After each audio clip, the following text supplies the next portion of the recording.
तालुक्यातील आंतरिकोळी या गावी आंतरिकोळीला आलेलो आहोत आणि या वावरामध्ये या शेतामध्ये आपण आलो. कशासाठी आलोय की एक आजोबा आपल्याला भेटलेले आहेत, कोळपवाडी करतायत ते. त्यांना विचारूया की कशा पद्धतीने आपण या ठिकाणी जी पूर्वी कोळपवाडी करायची आणि आता कोळपवाडी करायची. बाबा आपलं नाव काय? अच्छा, वय आपलं 65 वर्षाचे आहे आणि अजून सुद्धा या ठिकाणी दणदणीत ठणठणीत आहेत. या ठिकाणी ते शेतामध्ये राब आहे. आज काय करताय तुम्ही? कशाचं कोळपवाडी करताय? बरोबर. पाऊस कसा आहे? साधारण किती एकर शेती आहे? 5 एकर शेती. बरं, 5 एकरामध्ये उत्पन्न किती होते? मुलं किती आहेत? 2 मुलं आहेत. मोठाले आहेत का? मुली?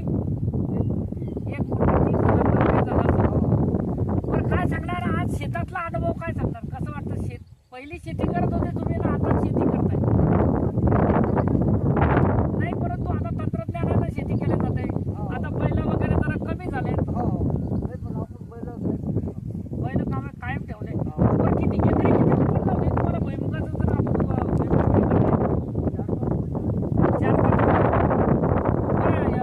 काही सोयाबीन वगैरे?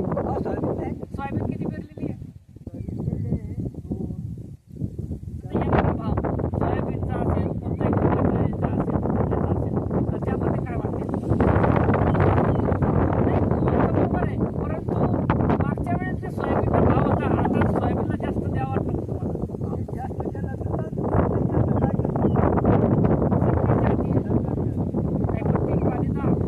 भारत हा कृषीप्रधान देश आहे आणि कृषीप्रधान देश असल्यामुळे आमची माती आज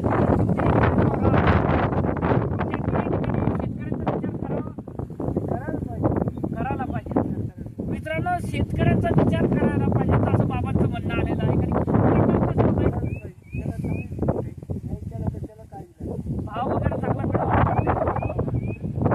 मित्रांनो.